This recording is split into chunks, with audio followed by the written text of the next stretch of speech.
স্বাগত আছে বাংলাদেশে। আপনাদের সঙ্গে আছে আমি খালেদ মহিউদ্দিন। জাতির বিপদে জাতীয় ঐক্য জরুরি, অথচ গুলশান শোলাকিয়ায় সন্ত্রাসবাদ থেকে ফায়দা নেওয়ার রাজনীতি আছে বহাল তবিয়তেই। এসব নিয়ে আজকে আলোচনা একতার কথা বলতে স্টুডিওতে আছেন এই বাংলাদেশের সমাজতান্ত্রিক দল বাসদের সাধারণ সম্পাদক কমরেড খালেকুজ্জামান, আছেন আওয়ামী লীগের সাংগঠনিক সম্পাদক খালিদ মাহমুদ চৌধুরী এবং বিএনপি চেয়ারপারসনের উপদেষ্টা অ্যাডভোকেট আহমেদ আজম খান। জনাব খালিদ মাহমুদ চৌধুরী, আপনার কাছে জানতে চাইবো যে 14 দল আয়োজিত জঙ্গি সন্ত্রাস বিরোধী যে সমাবেশ হয়েছিল আজ, সেটাতে আওয়ামী লীগের যুগ্ম সাধারণ সম্পাদক মাহবুবুল আলম হানিফ বলছেন যে তারেক রহমানের কর্মচারী পরিচয় বেগম খালেদা জিয়াকে গুলশান হামলার দিন পাকিস্তান ও লন্ডন থেকে টেলিফোন করা হয়। এটাই কি প্রমাণ করে না যে গুলশান হামলার সঙ্গে বেগম খালেদা জিয়া জড়িত? জঙ্গিবাদ প্রতিরোধে এই ধরনের বক্তব্য কতটা কাজে লাগে? এই বক্তব্য পুলিশ, র্যাব, গোয়েন্দা, সোয়াত কতটা আমলে নেবে বা নিচ্ছে বা নেওয়া উচিত? না, এটা তো একটা আপনার আনন্দবাজার পত্রিকায় এই ধরনের একটা সংবাদ বেরিয়েছিল যে ওই সময়ে তাদের টেলিফোন বিজি পাওয়া গেছে। সেই সূত্র ধরেই তিনি আনন্দবাজার পত্রিকাটিকে আপনি কতটা বিশ্বাসযোগ্য মনে করেন? না, সেটা বিশ্বাসযোগ্যতা অযোগ্যতার বিষয়টা পরে আসতেছে। সংবাদটা বেরিয়েছে সেই সূত্র ধরে সে কথা বলেছে, এবং এটা হচ্ছে এখন তদন্তকারী যেসব সংস্থা, গোয়েন্দা সংস্থা, তাদের আমলে নেওয়া না নেওয়ার তাদের ব্যাপার। তারা যদি মনে করে যে এই ঘটনাটার এই প্রেক্ষিতটা আমাদের আমলে নেওয়া দরকার, তারা হয়তো অবশ্যই নিবে, সেটা তাদের উপর ডিপেন্ড করে। এখানে তো আমার বলার বিষয় না। তবে এই টোটাল যদি আপনি বিষয়টা যদি ওই জায়গাটা না বলে পুরো বিষয়টা যদি আপনি দেখেন, তাহলে কিন্তু এই ধরনের গন্ধ পাওয়া যায়। গন্ধ যে পাওয়া যায় না তা না, মানে এই ধরনের গন্ধ পাওয়া যাচ্ছে কথাবার্তায়, বিবৃতি, বক্তৃতায়। যে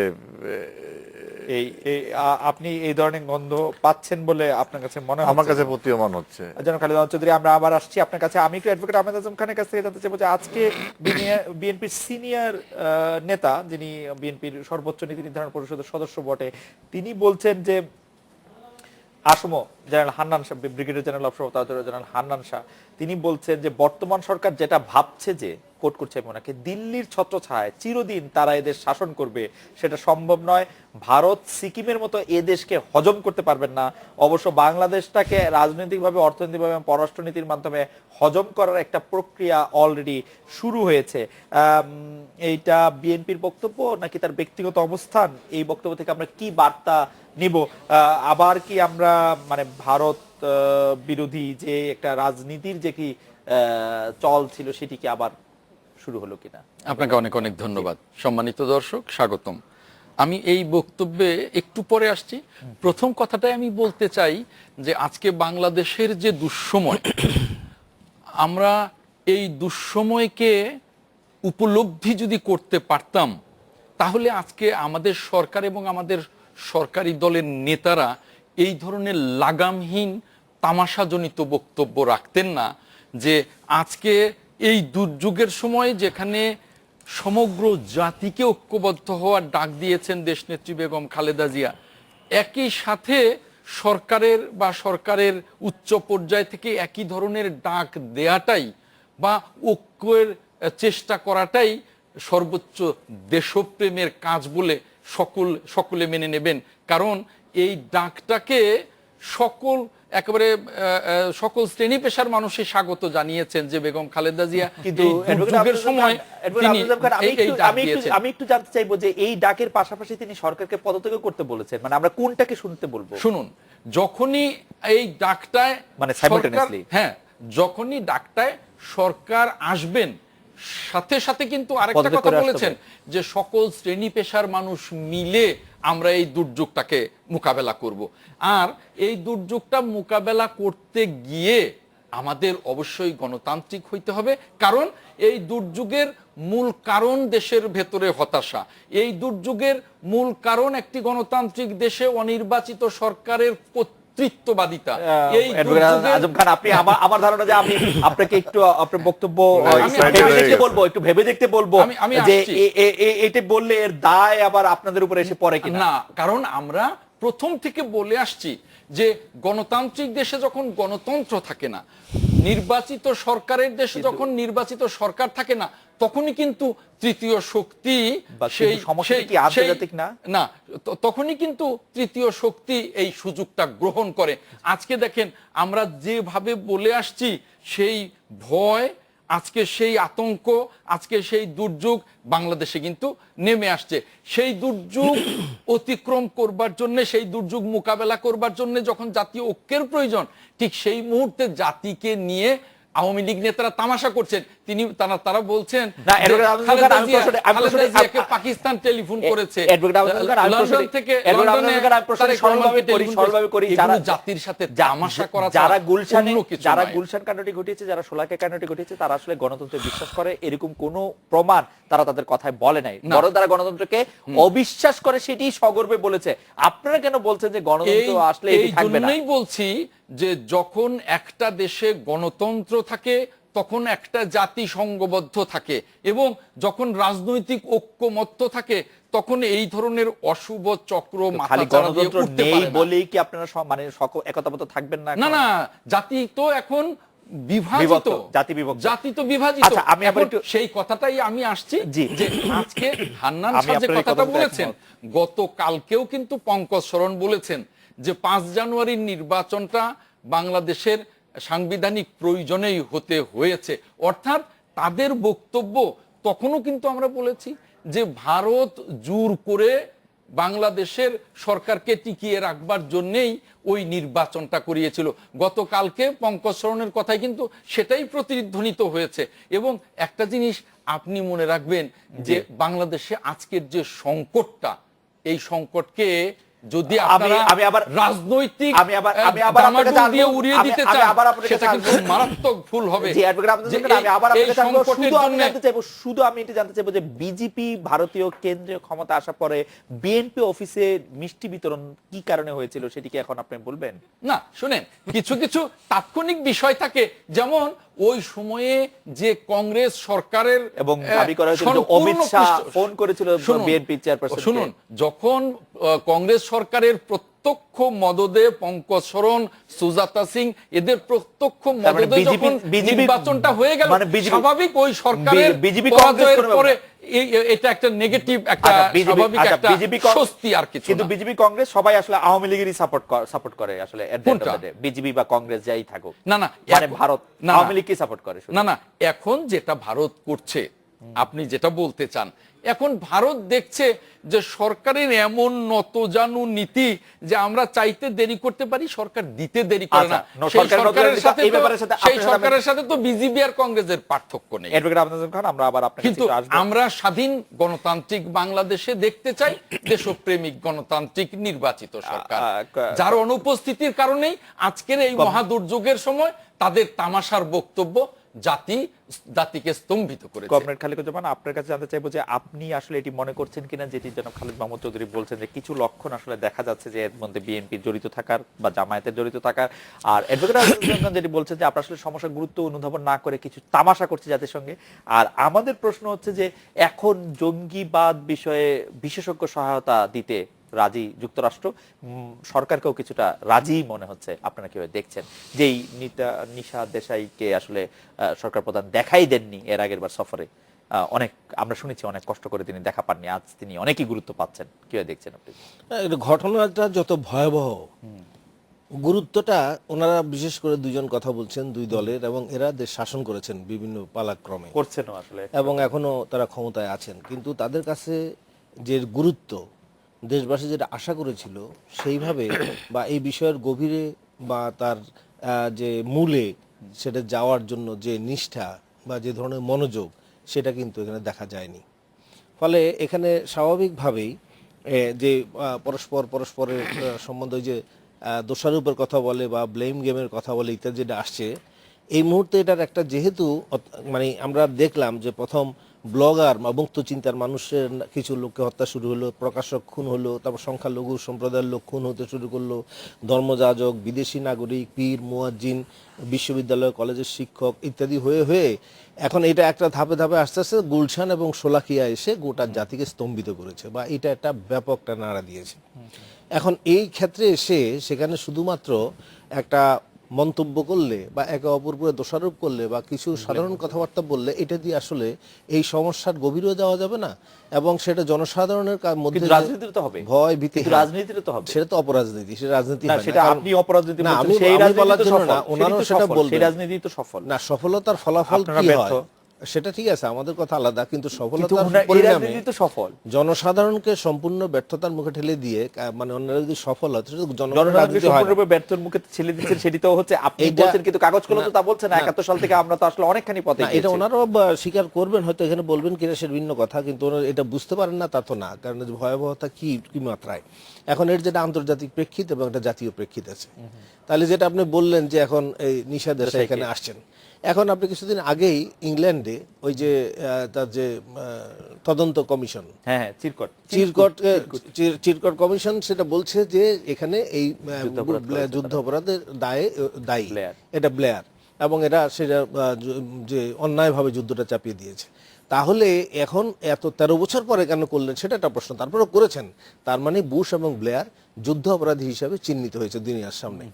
এদেরকে এখন যদি বিচারের কাঠগড়ায় দাঁড় করানো যায়, আন্তর্জাতিক পরিসরে সন্ত্রাসের মাত্রা কিছুটা কমে আসতে পারে, ইন্টেন্সিটিটা কমবে।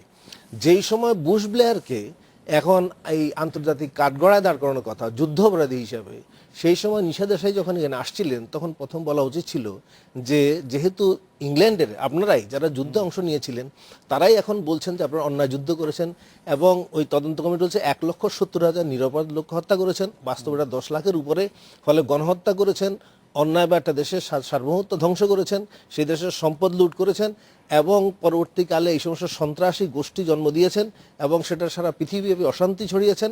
এই সমস্ত কিছুর অপরাধে আপনাদের এখন বিচারের কাঠগড়ায় দাঁড়ানো উচিত। এই কথা সেটা বলার মতো স্পর্ধা নাই, এবং এটা সবাই মিলে দুই দল এবং মিলে স্পর্ধা প্রসঙ্গে কমনকালের জন্য আমি একটু থামাই। স্পর্ধা প্রসঙ্গে আমরা নিশা দেশাই সম্পর্কে অনেক স্পর্ধিত বক্তব্যও শুনেছি, এবং আমার যদ্দূর মনে পড়ে নিশা দেশাই এর আগে এসে সরকার প্রধানের সাথে সাক্ষাৎ করার সুযোগও পান নাই। তাকে মানে তিনি আসলে ঠিক কি পরিমাণ মন্ত্রী, কয় আনার মন্ত্রী, সেই রকম কথাও আসলে অনেক বলা হয়েছে। এইবার কি নিশা দেশাই কি আমরা একটু বেশি গুরুত্ব পেতে দেখছি? না, আপনি আপনার হচ্ছে যে কথাগুলো হচ্ছে আপনি বললেন নিঃসাদেশের বিষয়টা গুরুত্ব, এইবার যে ঘটনাটা ঘটেছে সেখানে আপনি জানেন যে আমেরিকান একজন নাগরিকও সেখানে নিহত হয়েছে। তো সেই জায়গাটায় তারা এখানে এসেছে, তাৎক্ষণিকভাবে প্রেসিডেন্ট সমবেদনা জানিয়েছে, নিন্দা জানিয়েছে। সেখানে তাদের দেশের পররাষ্ট্রমন্ত্রী এখানে এসেছে এটার প্রতি সমবেদনা জানাতে, কিভাবে বাংলাদেশের এই যে সন্ত্রাসবাদের, এটা সন্ত্রাসবাদ তো শুধু এটা বাংলাদেশের ইস্যু না, এটা সমগ্র পৃথিবীতেই সন্ত্রাসবাদ আছে। এবং এই ঘটনার পরে কিন্তু মানে গুলশানের ঘটনার পরে কিন্তু পৃথিবীর বিভিন্ন জায়গায় অনেকগুলো বড় বড় ঘটনা ঘটেছে। তো কাজেই তারা সেই জায়গাটায় এখানে এসে, বাংলাদেশ একটা শান্তিপ্রিয় দেশ, গণতান্ত্রিক দেশ, সেই দেশে এইরকম একটা ঘটনা করছে, তারা মনে করেছে যে এই জায়গাটায় সমবেদনা, যেহেতু তাদের সঙ্গে আমাদের একটা রিলেশন আছে, সেই জায়গা থেকে তিনি এসেছেন। এবং মাননীয় প্রধানমন্ত্রীর সঙ্গে তিনি এই বিষয়ে কথা বলেছেন, পররাষ্ট্রমন্ত্রীর সঙ্গে কথা বলেছেন। এগুলো তো হচ্ছে আপনার খালিদ ভাই, এই যে একটা জিনিস। বিদেশিদের, আরেকটা জিনিস হচ্ছে যে আপনি যেটা খালেকুজ্জামান ভাই যেটা কথা বললেন, স্পর্ধা নাই, স্পর্ধা আছে কিনা একটু অতীত একটু ঘাটলেই বোঝা যাবে যে এই আওয়ামী লীগ সরকারের বা আওয়ামী লীগ নেতার সেই স্পর্ধা আছে কিনা। এই জাতীয়তাবাদী চেতনা কিন্তু আওয়ামী লীগের সম্মানিত মাননীয় প্রধানমন্ত্রী শেখ হাসিনারই আছে, এবং তিনি কিন্তু বিভিন্ন সময় মোটামুটি ভাবে বেগম জিয়ারও আছে। বেগম জিয়াও ভারতের রাষ্ট্রপতির সাথে দেখা করেন। না না না, আপনার হচ্ছে ঠিক আছে, আপনার ভারতীয় রাষ্ট্রপতি, ওইটা তো আহমেদ আজমের কথায় তিনি এক্সাইটেড হয়ে গেছেন। হ্যাঁ, সেই কথা বোঝা গেছে ভারতকে তারা কিভাবে ট্রিট করে। তো আপনার হচ্ছে এই কথা যে ক্লিনটন যখন এসেছিল তখন তার গ্যাস চেয়েছিল, তখন করে। তো আপনার হচ্ছে এই কথা যে ক্লিনটন যখন এসেছিল তখন তার গ্যাস চেয়েছিল, তখন কিন্তু মাননীয় প্রধানমন্ত্রী তিনি ছিলেন, তিনি কিন্তু বলছেন বাংলাদেশের গ্যাস রিজার্ভ না রেখে আমি কাউকে দেব না। এবং বিভিন্ন সময় এই কথাগুলো, এই মানে পদ্মা সেতু আমেরিকা বলেন, না ওয়ার্ল্ড ব্যাংক বলেন, দিবেন কোত্থেকে? যে কথা শেখ হাসিনা সে সময় তাকে একিউজ করছিল যে বেগম জিয়া গ্যাস দেওয়ার কি বলে প্রতিশ্রুতি দিয়ে ক্ষমতা এসেছে, কিন্তু বেগম জিয়া তো গ্যাস দেন। গ্যাস দেবে কোত্থেকে? আপনি বুঝতেছেন না বর্তমান বাস্তবতা গ্যাস কোত্থেকে? বর্তমান বাস্তবতা না, সেই সময় তো গ্যাস দিতে চাইলে তিনি দিতে পারতেন। শেখ হাসিনা যেটা বলে দিব না, সেখানে খালেদা জিয়া দেওয়ার ক্ষমতা রাখে নাকি? রাখবে না। তো কাজেই হচ্ছে সেই জন্যই তো আপনার হচ্ছে শায়েখ আব্দুর রহমান বাংলা বাড়ি তৈরি করা হয়েছে, সেই জন্যই তো গ্রেনেড হামলা করে তাকে শেখ হাসিনাকে হত্যা করার প্রক্রিয়া করা হয়েছে। আপনার হচ্ছে এই যে প্রখ্যাত অর্থনীতিবিদ শাহ এস এম কিবরিয়াকে গ্রেনেড মেরে হত্যা করেছে। এগুলো তো তারই হচ্ছে প্রতিক্রিয়া। তো যেই কথাটা বলি আর কি, যে আমার কথাটা আমি প্রথমে যেটা বলছিলাম যে পাওয়া গেছে, সেটার উপরে আহমেদ আজম ভাই অনেক কথা বললেন। আমি শুধু বলেছি গন্ধ পাওয়া যাচ্ছে এবং হতে পারে, কিন্তু আপনি দেখেন যে তিনি বললেন যে ঐক্যের কথা। ঐক্য কখন হয়? ঐক্য যখন হচ্ছে হলি আর্টিজেনে যখন মানুষকে হত্যা করা হয় সন্ত্রাসবাদের মাধ্যমে, তখন তারা ঐক্যের কথা বলেন। যখন 150 জন মানুষকে পুড়িয়ে হত্যা করা হয়, তখন তারা ঐক্যের কথা বলেন। যখন বিডিআরে আপনার আমাদের সেনাবাহিনীর মানে মানে সব মানে বীর সৈনিকদেরকে যখন সেনা কর্মকর্তা হত্যা করে, তখন ইয়ে কথা। দেশের মধ্যে সংকট তৈরি করে ঐক্য কেন? ঐক্য কি সংকট ছাড়া হয় না? সংকট ছাড়া ঐক্যের আহ্বানকে আপনারা সাড়া দিয়েছেন? খালেদ ভাই, আমরা একটা বিরতি নিই। আমরা একটা বিরতি নিই। আপনার কাছেই ফিরে এসে 1 মিনিট একটু শুনতে চাইবো যে দেশ বিদেশে অনেক নিরাপত্তা বিশ্লেষকই দাবি করছেন রাজনৈতিক প্রতিপক্ষকে পর্যদস্ত দুর্বল রাখতে আপনারা যতটা আগ্রহী, যতটা সক্রিয়, জঙ্গিবাদ সন্ত্রাসবাদ প্রতিরোধে আপনারা সেভাবে শক্তি খরচ করছেন না, সে মনোযোগ দিচ্ছেন না। জঙ্গিবাদ প্রতিরোধে জাতীয় ঐক্য নিয়েও আপনাদের আগ্রহ নেই। এ নিয়ে কি বলবেন, এটিও যদি আমাদের একটু বিস্তারিত বলেন। আমরা একটা বিরতি নিচ্ছি, বিরতির পর ফিরে এসে আপনাকে শুনবো।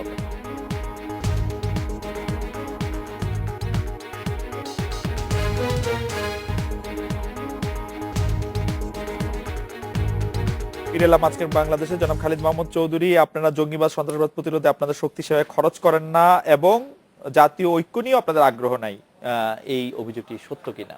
আপনারা যতটা বিরোধী দলকে দমন না, জঙ্গিবাদ সন্ত্রাসবাদ এটার জন্য তো আপনার এখানে এই যে এটা জনগণের এখানে জাতীয় ঐক্য, তো এটা যে কোনো একটা সংকটের মধ্যে জাতীয় ঐক্যর জন্য ডাক দেওয়ার কোনো বিষয় না। তো এটা তো সংকটের মধ্যে আপনি চলে আসবেন। আমার প্রতিবেশীর বাড়িতে আগুন ধরেছে, এখানে কি তখন সে কি বলবে যে আমাকে তুমি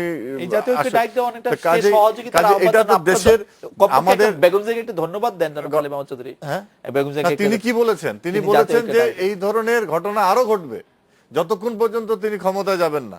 তিনি সেই কথা বলেন না, তিনি বলেছেন না, মিনিংটা এরকমই বোঝায় যে এইভাবে চলতেই থাকবে। তার মানে এই ঘটনাগুলোর পিছনে যে কিছু একটা ইঙ্গিত আছে। এই কথাগুলো কাকে সহায়তা করতেছে, কাকে সমর্থন করতেছে? এই সন্ত্রাসবাদকে সমর্থন করতেছে, এই জঙ্গিবাদকে সমর্থন করতেছে। তিনি তো প্রকাশ্য দাবি করেছিলেন, এই যে যেটা বললেন যে যুদ্ধ অপরাধীদের মিন করে বলেছেন, তাদেরকে রাজবন্দী বলে তিনি আখ্যায়িত করে এই যুদ্ধ অপরাধীদের তিনি মুক্তি দাবি করেছেন। এবং একই ঘটনা তো আপনার যখন সাইদিকে চাঁদে পাঠানো হলো, যে সন্ত্রাসবাদ হয়েছে, এই সন্ত্রাসবাদ ওই সম্পাদনের পার্থক্য আছে? 150 জন মানুষকে পুড়িয়ে হত্যা করা হলো, এই সন্ত্রাসবাদের সঙ্গে ওই সন্ত্রাসবাদের কোনো পার্থক্য আছে? তার মানে কোনো পার্থক্য নাই। এখানে ওইখানে ডিক্লেয়ার দিয়ে করেছে, এখানে মানে গোপনে গিয়ে জিম্মি করে করতেছে। আমার মনে হয় একই ধরনের ঘটনা।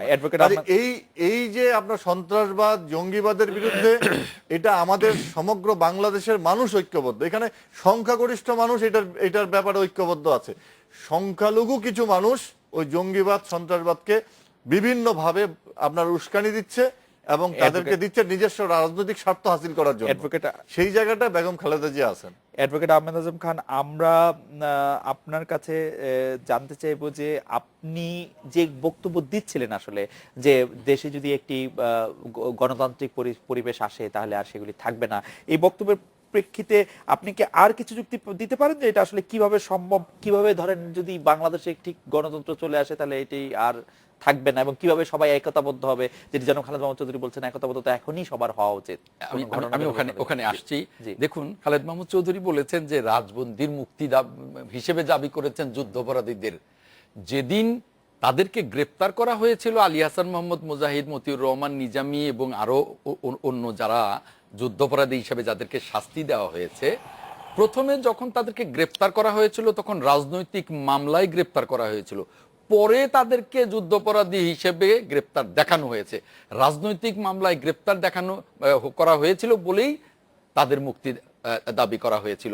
এই কথাগুলো বলে কোনোভাবেই জাতিকে বিভ্রান্ত করা যাবে না। আমি আপনাকে একটু মনে করিয়ে দিয়েছি, বেগম জিয়া আসলে তাদেরকে রাজবন্দী বলেছিলেন যখন তাদের বিরুদ্ধে অলরেডি যুদ্ধ অপরাধের অভিযোগ রায় হয়ে গেছে, তখন তিনি বলেছেন তখন না মানবতার বিরুদ্ধে অপরাধ তাদেরকে গ্রেফতার করা হয়েছিল রাজনৈতিক মামলায়, তখন পরে তাদেরকে যুদ্ধাপরাধ মামলায় গ্রেপ্তার ওনাদের দেখানো যুক্তি হয়। ছাড়া অন্য কিছু আচ্ছা, মানতে এখানে রাজি না। এখানে বিভ্রান্তির কোনো সুযোগ নেই। আচ্ছা। নাম্বার 1। নাম্বার 2 হলো যে উনি বলেছেন যে ভারতের প্রতি আমাদের কি মানসিকতা আমাদের বক্তব্য থেকেই বোঝা যায়। আমাদের মানসিকতা খুব স্পষ্ট। সেটা কি? আমরা ভারতের, পাকিস্তানের, আমেরিকার, ইউরোপের সকলের বন্ধুত্ব চাই, কিন্তু অনাহুত কেউ প্রভাবিত করুক, অনাহুত কেউ প্রভুত্ব করুক, এটা আমরা চাই না। আমরা অবশ্যই ভারতের বন্ধুত্ব চাই, কিন্তু কারোরই প্রভুত্ব চাই না, এটা আমাদের স্পষ্ট বক্তব্য। আর তৃতীয়ত যে কথাটা অমিত শাহর ঐক্যের কথাটা কথা বলেন। বললেন, ঐক্য একটা গণতান্ত্রিক সমাজে, যেমন ভারতের কথা বলেন, ভারতে যখন পাকিস্তানের সাথে কার্গিল যুদ্ধ বাঁধলো, তখন সোনিয়া গান্ধী গোলটেবিল বৈঠকের আয়োজন করে সকল গণতান্ত্রিক দলগুলোকে আসতে বললেন। সকল গণতান্ত্রিক দল তার ডাকে এসে সাড়া দিয়ে তারা ঐক্যবদ্ধ হয়ে গেলেন। তো কাজেই যে কোনো গণতান্ত্রিক, দেশপ্রেমিক গণতান্ত্রিক সরকার কিন্তু যে কোনো সংকটে, কিন্তু আপনাদের ডাকে তো বিপজ্জনক। রাজনৈতিক আপনাদের টেলিফোন করলে আপনারা তো- দলগুলোকে আপনাদের ঐক্যবদ্ধ টেলিফোন করলে করে। আপনারা আসেন না, বকাবকি করেন, না ধমকাধমকি না, করেন। এই কথাটা একদমই সঠিক নয়। এইরকম যেমন যখন বিডিআর মিটিং হলো, ম্যাডাম খালেদা জিয়া নিজে বলছেন যে আমি তৈরি আছি এই সংকটে আমি সরকারকে সহযোগিতা করতে। আমি আপনার সকল বক্তব্যের সাথে একমত। আমি এই বক্তব্যের সাথে একমত না, কারণ মানে আমি প্রধানমন্ত্রী শেখ হাসিনাকে আরাফাত রহমান কোকর মৃত্যুর পর দরজায় দাঁড়িয়ে থাকতে দেখেছি, ফিরে যেতে আচ্ছা, দেখেছি। আপনি বিডিআর আমি ফোন আলাপটা শুনেছি, এবং সেই ফোন আলাপের মধ্যে- মিউটিনি আর এইটা ক্যাক করে দেখবেন। আমি তো অনেক আগে এইখানেও না, আমি বলেছি জানি না যে যে বিডিআর আরাফাত মিউটিনির রহমান সময়- কোকর- বিডিআর মিউটিনির সময় তিনি- আরাফাত খুঁজেই পাওয়া কেন যায় না। আপনি তখন বাংলাদেশে ছিলেন না? বেগম খালেদা যে স্পষ্ট বলেছেন যে এই জাতীয় সংকটে আমি সরকারকে সহযোগিতা করবার জন্য তৈরি আছি। সরকার তখন কি বক্তব্য দিয়েছিলেন এটা আর আমি বলতে চাই না, এটা সকলে জানে। ঠিক আছে, এখন সেটি জাতীয় আরাফাত সংকটে- রহমান কোকর মৃত্যুর পরে মাননীয় প্রধানমন্ত্রী যখন গেছেন, বিএনপি থেকে বলা হয়নি যে আপনাকে ঢুকতে দেয়া হবে না, বলা হয়েছিল যে উনি দরজা এখন- বন্ধ করে রাখা হয়েছে, না, না, কিন্তু বলা না, হয়নি না, কিছু। না, না, না, উনি জানবে কিভাবে যে উনি যাচ্ছেন? দরজায় নক করা হয়েছে। আজম ভাই, আমরা এখানে আমাকে টেলিভিশনে দেখিয়েছি। আমাকে একটু বলতে দেন, জি, আমরা একটু আসলে মেহরবানি করে বলতে দেন। যে- যখন মাননীয় প্রধানমন্ত্রী যাওয়ার কথা, তখনই শিমুল বিশ্বাস বাইরে এসে বললেন যে উনি এখন অজ্ঞান অবস্থায় আছেন, আমরা মাননীয় প্রধানমন্ত্রীকে ধন্যবাদ জানিয়ে বলতে চাই যে একটু সময় পরে আসেন। তো তারপরেই যে কোথায় উনি কোথায় এটা? চলে আদম ভাই, ব্যাপারটা এরকম না। কেন? আমি এটি কভার করেছি, কেন? আমি এটি পরে আবার আপনাকে বলবো। না, এরপরে ব্যাপারটা যখন এরকম উনি না। গেছেন, ব্যাপারটা এরকম না। গিয়ে যখন উনি চলে গেছেন, দৌড়ি এসে কিন্তু পরে ব্যারিস্টার মওদুদ আহমেদ আবার বলেছেন যে আমরা দুঃখিত যে উনি এসে চলে গেছেন, আমি আমরা ঠিক জানি না। দরজাটা যাই হোক, খুলতে যাই হোক, পারি। আমি আপনার কথা মেনে নিচ্ছি অ্যাডভোকেট আহমেদ খান। আমি কমরেড খালেকুজ্জামানের কাছে যেতে চাই যে কমরেড খালেকুজ্জামান, গুলশান হামলা কার্যকর অনুসন্ধান করতে গিয়ে আন্তর্জাতিক কিছু গণমাধ্যম বিশ্লেষকরা দেখছেন রাজনীতির ক্ষেত্রে যে অতি বিভক্তি, যেটি অ্যাডভোকেট আহমেদ খান আসলে বলছিলেন, অতি অনেকের পার্শ্বপত্রিকা থেকে বাংলাদেশের জঙ্গিবাদ মাথাচাড়া দিচ্ছে। জঙ্গিবাদের পেছনে এই রাজনৈতিক কার্যকারণ আসলে কতটা জড়িত বলে আপনি মনে না, করেন? এখন যদি এই ধরনের আলোচনা, তর্ক, একজন দোষারোপ করা ইত্যাদি এগুলি চলতে থাকে, তাহলে আসলে আমরা মূল জায়গায় যেতেই পারবো না। ফলে আমি আগেই বলছিলাম যে এটা বিশ্ব আন্তর্জাতিক প্রেক্ষিত আছে এবং তার একটা জাতীয় প্রেক্ষিত আছে। এবং আবার আন্তর্জাতিক প্রেক্ষিতের কথা বললাম, কিন্তু সেখানে দেখবেন আবার দেশে দেশে তার পার্থক্য আছে। ইরাকে, সিরিয়ায়, আফগানিস্তানে এবং বাংলাদেশে সন্ত্রাসের ধরন একরকম না, ফলে সেগুলি একটু ভিন্নতা আছে। তাহলে এটা সাধারণভাবে একটা বিশ্বব্যাপী সাম্রাজ্যবাদী পুঁজিবাদী বিশ্ব ব্যবস্থায়, যেমন সংক্ষেপে বললে তাদের যে অস্ত্রের যে বাজার এবং তার গুরুত্বপূর্ণ ভূ রাজনৈতিক এলাকাগুলি দখল, সম্পদ লুণ্ঠন এবং শাসক শ্রেণী অনুগত, মানে সাম্রাজ্যবাদের অনুগত একটা শাসক গোষ্ঠী ক্ষমতায় বসানো, এই পরিকল্পনার ভিত্তিতে তারা এই কাজগুলি করে। আর দেশের মধ্যে, আমাদের দেশের বাস্তবতায় কি, তার যে রাজনৈতিক, অর্থনৈতিক, প্রশাসনিক, পুলিশ এবং আইন শৃঙ্খলা রক্ষা এবং শিক্ষা, এই কয়েকটা বিষয় যদি আমরা ধরি, এত বিষয় এখানে আলোচনার সুযোগ নাই। যেমন এখানে আমাদের রাজনৈতিক অবস্থা কি, জনগণের ক্ষমতায়নের বদলে, এটা যদিও আমি এটা অনেকে কিছু মনে করবেন না, এখানে অনেক মানুষ, ভালো মানুষ আছেন, সৎ মানুষ আছেন, তারপরেও উপরতলায় লুটেরা, নিচের তলায় দুর্বৃত্ত, তাদের হাতে রাজনৈতিক ক্ষমতা চলে গেছে বলে এটা মানুষ মন্তব্য করছেন। 68% লোক হলো ব্যবসায়ী, 6 জন ছাড়া বাকি সব কোটিপতি। এবং এর মধ্যে আবার যেমন যারা এখন ক্ষমতায় আছেন, তারা যখন বলেন যে 41 বছর তারা থাকবেন, এরকম বলছেন না, কিন্তু কথার ভাবে এই জিনিসটা এরকম আসে যে 41 বছর পর্যন্ত ওনারা থাকবেন।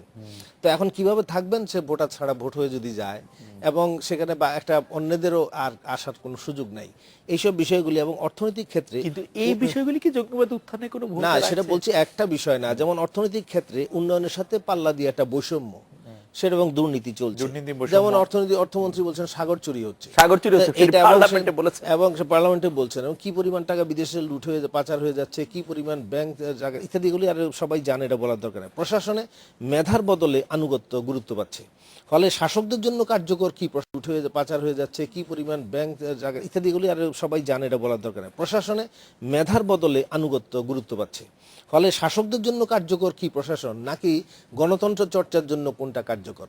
এখন দেখা যাচ্ছে গণতন্ত্রের জন্য প্রশাসন কার্যকারিতা হারিয়ে ফেলছে এবং শাসক শ্রেণীর ক্ষমতার পক্ষে সেটার কার্যকারিতা দিন দিন বাড়ছে। আর এদিকে পুলিশ সাহেবের কথা যদি বলি, 2004 থেকে 2016 1715 জনকে ক্রস ফায়ারে মারা হয়েছে। একদিকে জঙ্গিরা মারতেছে, একদিকে পুলিশ সাহেব খুন করতেছে, একদিকে এই যে অবস্থা যদি চলে, তাহলে আমরা রাষ্ট্রীয় সন্ত্রাস, সেটা আবার এখানে দুইটা জিনিস থাকে, একটা পুল ফ্যাক্টর থাকে, একটা পুশ ফ্যাক্টর থাকে। কোন জায়গায় এই যে ছেলেগুলি যে বিভ্রান্ত হচ্ছে, কোন জিনিস তাদের আকর্ষণ করছে এবং কোন জিনিস তাদের ঠেলে দিচ্ছে, এই বিষয়গুলি নিয়ে কোনো আলোচনাই তো হচ্ছে না, পর্যালোচনাই হচ্ছে না। ফলে এই জায়গায় যে কথাটা একটু বলি, যেমন আমাদের শিক্ষা ব্যবস্থা, সংবিধানে বলছি আমরা এক ধারা, তিন ধারা চালাচ্ছি। এই শিক্ষার মধ্যে মানবিকতা, দেশপ্রেম, বিজ্ঞান মনস্কতা, এই জিনিসগুলি তৈরি হচ্ছে না। তার সঙ্গে আবার এখানে এই যে ছেলেগুলি, তাদের মধ্যে ওই যেটা আমি পুশ ফ্যাক্টর পুল ফ্যাক্টর বলছিলাম, বঞ্চনা বোধ এদের মধ্যে তৈরি হচ্ছে কিভাবে, অথবা তারা আকৃষ্ট হচ্ছে কিসের দ্বারা, অথবা তাদেরকে ঠেলে দেওয়া হচ্ছে কোন জায়গায়, এই বিষয়গুলি নিয়ে একটা পর্যালোচনা হওয়া দরকার। আমরা একটা বিরতি নিচ্ছি, বিরতির পর ফিরে এসে জনাব খালিদ মাহমুদ চৌধুরী, আপনার কাছে জানতে চাইবো যে যেটি অ্যাডভোকেট আহমেদ আজম খান বলতে চেষ্টা করলেন যে আমরা কোনো রাষ্ট্রের সঙ্গেই শত্রুতাও চাই না, বৈরিতা চাই না, কিন্তু আবার কোনো নতজানু নীতিও চাই না। ভারতের ক্ষেত্রে কি আমরা আসলে দিনে দিনে নতজানু হয়ে পড়ছি কিনা, একটু নির্মোহ বিশ্লেষণ আপনি করবেন কিনা, ট্রানজিট এবং বিভিন্ন চুক্তিগুলি মাথায় রেখে আপনি। আমরা একটা বিরতি নিচ্ছি, বিরতির পর ফিরে আসছি। আমাদের দর্শকদের মধ্যে অনেকে এই প্রশ্ন করছেন যে ভারতের প্রসঙ্গটি আসলে মিডিয়াও সেরকম করে আলোচনা করে না। ওনার নাম বোধহয় সারোয়ার, তিনি খালেকুজ্জামান ভাইকে আমি দেখতে পাচ্ছি অনেকের মধ্যে, উনি খালেকুজ্জামান ভাইকে প্রশ্ন করছেন যে আসলে মিডিয়াও এই আলোচনাগুলি খুব ভালোভাবে তারা এটা পান না। এই ভারতের কে আমরা আসলে বেশি দিচ্ছি কিনা। আমরা একটু বিরতি নিচ্ছি, ফিরছি তারপর।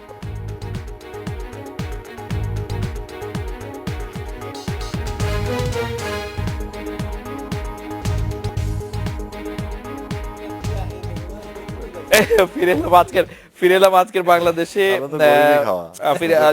আমরা ভারত প্রসঙ্গে একটু জানতে ছিলাম, আমাদের দর্শকরা খুব প্রশ্ন করছেন ভারতকে নিয়ে, যে আমরা অতি নতজানু নীতি ভারতকে দেখাচ্ছি না এবং ভারতকে সব ক্ষেত্রেই আমরা ফলো করছি কিনা। না, ভারতের সঙ্গে আমাদের তো পররাষ্ট্রমন্ত্রী, আমাদের জাতির জনক বঙ্গবন্ধু শেখ মুজিব সেটা বলেছিলেন যে আমাদের বন্ধুত্ব বৈরিতা না, এবং আমরা সেই পররাষ্ট্রনীতি অনুসরণ করে কিন্তু চলতেছি। এবং ভারতের সঙ্গে এখানে নতজানুর কোনো প্রশ্নই ওঠে না, কারণ আমরা ইতিহাস ঘাটলে দেখা যাবে যে আমরা গঙ্গা চুক্তি করেছি, আমরা মাত্র 3 মাসের মাথায় ভারতীয় সৈন্য বাংলাদেশ থেকে ফেরত চলে গেছে, পৃথিবীর ইতিহাসে বিরল ঘটনা। এবং আমরা শাসনতন্ত্র দিয়েছি, সবগুলি উদাহরণ আপনার 40 বছর আগের উদাহরণ দিতে হচ্ছে। কথাটা আসতেছি, আমি বর্তমানেও আসতেছি, দিয়েছি তারই ধারাবাহিকতা। খুব অল্প আমরা কিন্তু এই যে 96-এ কিন্তু এটা রিশিডিউল করা হয়েছে গঙ্গা চুক্তি আবার 30 বছরের জন্য।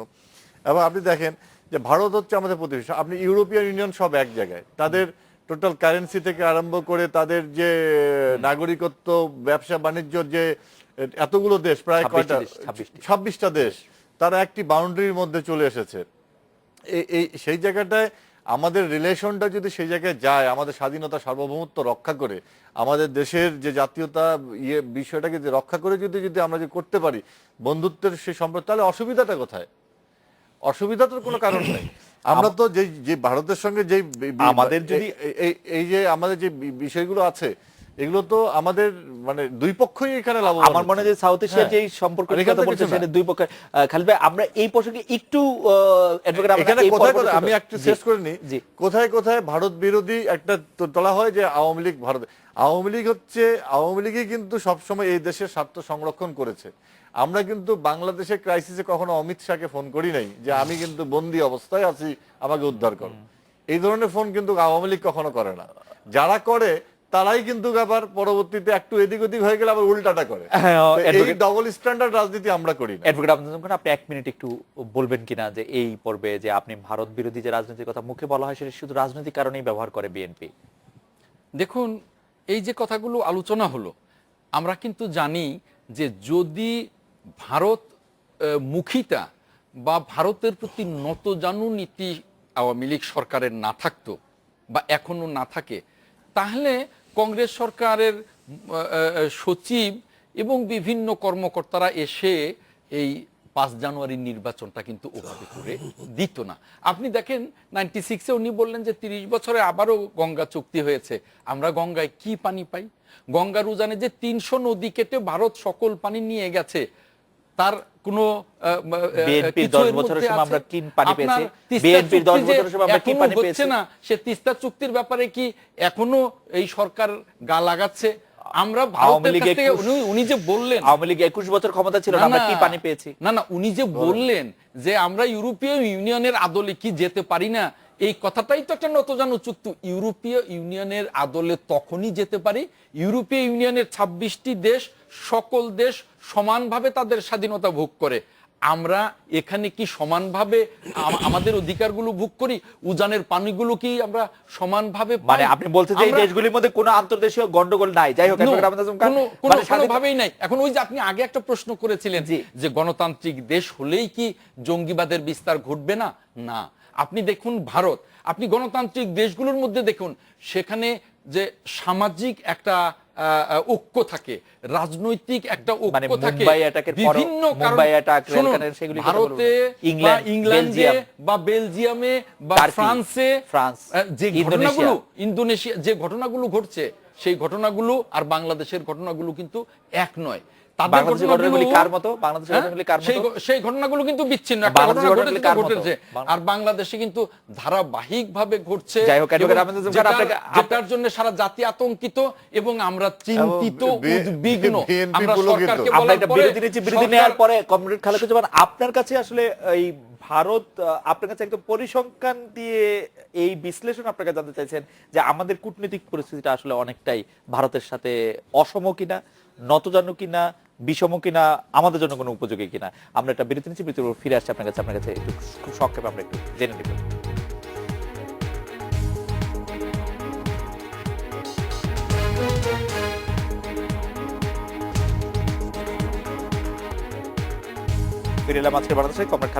ভারতের সাথে বাংলাদেশের যে নীতি সম্পর্কে দর্শকরা আপনার কাছে জানতে চাইছিলেন, আপনি কি? এর মধ্যে প্রথম একটু সংক্ষেপে বলে নেই, কারণ একদিকে যেমন খ্রিস্টান সাম্প্রদায়িকতা, মুসলিম সাম্প্রদায়িকতা, হিন্দু সাম্প্রদায়িকতা, কোনো বৌদ্ধ সন্ত্রাস কোনোটাই আমাদের কাছে গ্রহণযোগ্য না। কিন্তু বিচারের ক্ষেত্রে যেমন আমেরিকা এবং ব্রিটেন যে মধ্যপ্রাচ্যে হামলা করলো, এটা খ্রিস্টান মুসলমানের উপর আক্রমণ করা নেই, সাম্রাজ্যবাদ একটা উন্নত পশ্চাৎপদ দেশে, পিছিয়ে পড়া দেশে সম্পদ লুট করা এবং সেখানে তাদের যে একটা অনুগত শাসক গোষ্ঠী ক্ষমতায় বসানো, এই কাজে সেই কাজটা করেছে। এখন ভারতে একটা সাম্প্রদায়িক শক্তি ক্ষমতায়, ফলে তারা গুজরাটে যে হত্যাকাণ্ড করলো, বাবরি মসজিদ ভাঙলো, এবং সেই অবস্থায় এই শক্তি একটা সাম্প্রদায়িক শক্তি। এটা কিন্তু ভারতের জনগণ এবং ভারতের শাসক গোষ্ঠী এক না, আমাদের সেটা বুঝতে হবে। কিন্তু এখানে এসে হিন্দু বনাম মুসলমান বিষয়টা এরকম না। ফলে এখানে ভারতও একটা কিন্তু সাম্রাজ্যবাদী শক্তি, দুর্বল হইল। এখন ভারতের যে অবস্থা দেখেন, যে এই যে পানির ব্যাপারটা, 54টা নদী ভারত হয়ে আসছে, কিন্তু এগুলো আন্তর্জাতিক নদী, সেই নদীর 51টার মধ্যে বাঁধ দিয়ে রাখছে। এবং এই পদ্মায় এই 2014 সালের তুলনায় 2016 সালে এসে আমরা প্রায় 15 থেকে 16,000 কিউসেক পানি কম পেলাম। পদ্মায় আমি ব্রিজ করতেছি, তো পদ্মায় যদি পানি না থাকে তাহলে ব্রিজের দরকার কি? তিস্তার চুক্তির কথা বলে একটা খামাখা, পশ্চিমবঙ্গের এরা নাকি রাজি হয় নাই, তাহলে ভারতের প্রধানমন্ত্রী তিনি এগুলি আগে ফয়সালা করে আসতে পারলেন না? এগুলো একটা অজুহাত এবং এইটা। তারপরে যেমন ধরেন এখানে যে সীমান্তে প্রতিদিনই যে কালকে অবধি একটা গুলি করে মানুষ মারতেছে, ফলে এই যে অবস্থাগুলি চলছে, এখন মানুষ কি, এটা একটা পুশ ফ্যাক্টর। এমনি কিন্তু যে ইরাকে মানুষ মারতেছে, লিবিয়ায় মারতেছে, এবং এখানে একটা দুঃশাসন চলছে, দুর্নীতি চলছে, পুলিশ অত্যাচার করতেছে ইত্যাদিগুলি আছে, তার সঙ্গে এটা একটা পুশ ফ্যাক্টর কি, সেটা হলো এখন এটাও বোঝা যে ভারত এটা কাশ্মীরের মানুষ খুন করতেছে, এখানে আমাদের দেশের অধিবাসী। যেমন একটা উদাহরণ দেয় যে একটা ব্রিজ পার হইতে আমি ট্যাক্স দিই 600 টাকা, আর ভারত আমার দেশের ভিতর দিয়ে মালপত্র নিয়ে যাবে, দিব আমার 198 টাকা, 192 টাকা। তাহলে এই কথাগুলি কিন্তু কাজ করে। এখন যেটা হলো যে আপনি প্রথম কথা হলো বন্ধুত্ব কথার অর্থটা কি, সেটা হলো আমরা স্বার্থতা দেখবেন। তাহলে এখানে যে কমিটি করা হয়েছিল তারাও কিন্তু 1000 টাকার উপরে, যে ভারত এখানে 600 কিলোমিটার রাস্তা বেঁচে যাচ্ছে, এবং সেখানে তাদের লাভ হবে 4 থেকে 8,000 রুপি পর্যন্ত টনে লাভ হবে। তো সে আমাদের দিবে 192 টাকা। তা আপনার একটা ব্রিজ পার হইতে তো আমার 600 টাকা দেওয়া লাগে, আর পুরো দেশ পাড়ি দিয়ে মালপত্র নিয়ে যাবে। এইসব জিনিসগুলি কি হয়, তখন সেগুলি এদেরকে একটা পুশ করে যারা এই ধরনের একটা, তারা এটা বুঝতে পারে না যেটা সাম্প্রদায়িকতার প্রশ্ন না। ফলে এখানকার আমাদের কিন্তু এই যে দৃষ্টিভঙ্গির যে ঘাটতি, এখানে আমাদের একটা যে বাংলাদেশে যে শোষণমূলক অবস্থাটি আছে, বাংলাদেশের শাসক শ্রেণী এখানকার যে পুঁজিবাদী সাম্রাজ্যবাদী অর্থনৈতিক ব্যবস্থার একটা যোগসূত্রের কারণে তাদের যে একটা উপায়হীনতা আছে, বা তারা এই পথে পুঁজিবাদের পথে চলতে গেলে এটা করতেই হবে। এক সাম্রাজ্যবাদের কোলে বসে আরেকজনের বিরোধিতা করতে হবে, অথবা ওই যে নতজানু যে কথা বলছেন সেটা হতে হবে। Right. তাহলে এখন মুক্তিযুদ্ধের আমাদের এই চেতনা ছিল, এটা বলে আমি শেষ করি, যে আমাদের মুক্তিযুদ্ধের যে ডাইরেকশনটা ছিল, যে আমরা জনগণের ক্ষমতায়ন করব, সমাজতন্ত্র করব, ধর্মনিরপেক্ষতা করব, রাষ্ট্র করব, সমাজ করব, এবং আমরা স্বাধীন জাতীয় বিকাশে সাম্রাজ্যবাদের প্রভাবমুক্ত অর্থনীতি নির্মাণ করব। এই সবগুলিকে ধ্বংস করে আপনি যখন দেশ চালাচ্ছেন, তখন এই অবস্থার মধ্যে আমাকে পড়তে হবে। আমরা 2 মিনিটে জানতে চাইবো যে অন্য একটি প্রসঙ্গে জনাব খালেদ মোহাম্মদ চৌধুরী, গুলশান হামলার পরও দেশে আইএস থাকার বিষয়টি জোরের সঙ্গে অস্বীকার করছে সরকার, বরং দেশি জঙ্গি সংগঠনগুলির দিকেই অভিযোগ তোলা হচ্ছে। জঙ্গিদের বৈশ্বিক সংকট, বৈশ্বিক প্রেক্ষাপট অস্বীকার করে বর্তমান সংকট উত্তরণ কতটা সম্ভব হবে? পাশাপাশি ঈদ শুভেচ্ছা বিনিময়ের আয়োজনে গত বৃহস্পতিবার প্রধানমন্ত্রী শেখ হাসিনা যে বলছেন যে বিদেশি মদতপুষ্ট জঙ্গিদের দায় বিদেশিদেরকেই নিতে হবে, সেই ব্যাপারটা যদি একটু বলেন। মানে এখানে যেই দেশে জামাত আছে সেই দেশে তো আপনার হচ্ছে আইএস খোঁজার দরকার নেই। এরা তো মানে এই গত 40 বছর যাবত এই দেশটাকে কিভাবে ব্যর্থ করা যায়, মানে এই দেশটাকে পিছিয়ে রাখা যায়, ধ্বংস করা যায়, এই রাজনীতিটাই তো করেছে সর্বদিক দিয়ে। আমাদের ইকোনমি বলেন, এডুকেশন বলেন, চারিদিক দিয়ে। শিক্ষা প্রতিষ্ঠানে রক কাটার রাজনীতি কে শুরু করেছে? এই তো একই, এই জামাত করেছে। আপনার কুপায়ে হত্যা করা, বিকৃতভাবে হত্যা করা, মানুষকে আতঙ্কিত করে হত্যা করা, এগুলা কারা করেছে? জামাত করেছে। তো এখন যেগুলো ঘটতেছে একই তো। এই যে হলি আর্টিজানে যে কুপায় কুপায় বিদেশিদেরকে মারলো, বা বিদেশের মধ্যে একই ধারা, একই ধারা। এবং আবার দেখেন, এরা যখন এদেরকে ধরা হচ্ছে, তখন কিন্তু তাদের বন্ধু পাকিস্তান বলতেছে তাদেরকে কি করতে হবে, নিশানে পাকিস্তান তাদেরকে খেতাব দিতে হবে। এই যে একটা কথা। পাশাপাশি যখন আমাদের দায়িত্বশীল রাজনীতি করছি, অথচ বলা হচ্ছে যে এই ধরনের ঘটনা ঘটতেই থাকবে, এই ধরনের ঘটনা ঘটতেই থাকবে, তখন কিন্তু তারা কিন্তু উৎসাহিত হচ্ছে। মানে যতদিন পর্যন্ত গণতন্ত্র না আসে ততদিন পর্যন্ত গণতান্ত্রিক না আসে। গণতন্ত্র তো কারোর জন্য বসে থাকবেন। আপনি গণতন্ত্র চর্চা করবেন, আপনি গণতন্ত্র সুফল পাবেন কিভাবে? গণতন্ত্র চর্চা করবেন না, আপনি জঙ্গিবাদকে আপনি উস্কানি দিবেন, তাদেরকে মদত দিবেন, তা আপনি গণতন্ত্র মানে সুফল তো পেতে পারেন না। কাজেই এই কথা বলে তো লাভ নাই। দেশে তো গণতান্ত্রিক সব প্রতিষ্ঠানগুলো কার্যকর আছে, সংসদ আছে, আমাদের ব্যুরোক্রেসি চলতেছে, আইন আদালত চলতেছে। যদিও আইন আদালত মানার চেষ্টা করতেছে, মানে মানবো না, কিন্তু মানতে হয়েছে। তার মানে গণতন্ত্র আছে বলে কিন্তু আইন শৃঙ্খলা রক্ষাকারী বাহিনী, পুলিশ, বিডিআর যারা বলেন, আইন শৃঙ্খলা রক্ষাকারী বাহিনী এখনো কিন্তু অপরাধীদের পিছনে পিছনে দৌড়াচ্ছে। অপরাধীরা পালিয়ে বেড়াচ্ছে, পুলিশ বা আইন শৃঙ্খলা বাহিনীরা কিন্তু পালাচ্ছে না। কাজেই সবকিছু চলমান আছে। জনাব খালেদ মোহাম্মদ চৌধুরী, আমরা 1.5 মিনিট আপনার কাছে শুনতে পারবো এই প্রসঙ্গে। জনাব খালেদ মোহাম্মদ চৌধুরীর প্রসঙ্গে, অ্যাডভোকেট আহমেদ আজম। আচ্ছা, আমি একটা কথাই বলতে চাই। আজকে সরকারের যে বাগাড়ম্বরতা, আমি মনে করি যে যদি এই যে উগ্রবাদের বিস্তার, এই যে জঙ্গিবাদের বিস্তার, এই যে সন্ত্রাসের বিস্তার, এটাকে রোধ করবার জন্যে যদি জাতীয় ঐক্যমত্যের প্রয়োজন সরকার বোধ না করে, তাহলে এটাই মনে হবে যে সরকার এগুলো তৈরি করে ক্ষমতাকে কুক্ষিগত করতে চায় এবং বিরোধী দলের উপরে দায় চাপিয়ে বিরোধী দলকে ধ্বংসের যে একটা প্রথম থেকেই যে তাদের একটা অপচেষ্টা, সেটাই তারা করতে চায়। এবং সরকারই চায় যে এভাবে সন্ত্রাস চলতে থাকুক, আর আমরা বিরোধী দলের উপরে ব্লেম গেম করতে থাকি এবং আমরা এভাবে চলতে থাকি। এটা দেশকে ধ্বংস করবে, গণতন্ত্রকে ধ্বংস করবে, অর্থনীতিকে ধ্বংস করবে। ব্লেম গেমের আপনাদের পক্ষ থেকে আপনারা ব্লেম গেম বন্ধ করবেন কিনা? আওয়ামী লীগকে ধরলেই সবকটা জঙ্গি বেরিয়ে আসবে, আমরা ব্লেম গেমে রাজনীতি করি না। আমরা বলেছি আসুন ঐক্যবদ্ধ হই। ঐক্যবদ্ধ হইতে সরকারের ভয় কেন? কারণ বসলেই তো বলবে যে নানান সব কথা বাইরেও তো একদম ব্যক্তিগত ব্যবস্থার কথা আসবে। আপনার নেত্রী আসলে কি চান? আসলে একটি ঐক্য চান নাকি সরকারের পদত্যাগ চান? কোনটি চান? দুটি উনি চেয়েছেন। না, প্রথমেই তো ঐক্যের প্রশ্নটা, কারণ ঐক্য হলে আগে তো প্রথমে দেশটা রক্ষা করতে হবে। ঐক্য হলে পদত্যাগের দরকার নাই না, ঐক্যবদ্ধ হলেই তো আপনার এগুলো তো ধাপে ধাপে আসবে। মানে যখনই জাতি ঐক্যবদ্ধ হবে, ঐক্যবদ্ধ হয়ে আমরা যখন এই অবস্থাকে মোকাবেলা করতে পারবো, তখন তো আস্তে আস্তে আস্তে আস্তে মানে আপনার- সংলাপে আপনার- সকল আপনার কথাই আসবে, রাজনৈতিক ওই দলগুলো- সকল কথাই আসবে, রাজনৈতিক ওই দলগুলো ভয়েই তারা বসছে না। ঐক্যটা কোথায় হয়? ঐক্যটা হয় বুঝতে পারছেন? নির্বাচনের মাঠে। আপনি নির্বাচনে অংশগ্রহণ না নির্বাচনের করেই তো আপনি না, ঐক্যকে তবে লাথি যাই হোক, মেরে ফেলে যখনই- দিয়েছেন। যাই হোক, আপনারা blame game যখনই ঐক্যের মানে আলোচনার শেষ পর্যায়ে আসবে যে advocate- তাহলে তো আপনারা তো নির্বাচিত না, আরো গণতান্ত্রিক সেটি আলোচনার মধ্যে যদি নির্বাচনের আসতে জন্য হয়, নির্বাচন দেন, আমি জানি ওই না ভয়েই তারা ঐক্যে আমি জানি আসবে না না। সেটি কতটা ঐক্যের আলোচনায় ডাক আসবে অ্যাডভোকেট না। আহমেদ আজম খান, জনাব খালিদ মোহাম্মদ চৌধুরী, কমরেড খালেদ, আপনাদের অনেক ধন্যবাদ দিয়েছিল। আজকে বাংলাদেশে দেখা হচ্ছে, আগামীকাল এই সময়। শুভরাত্রি।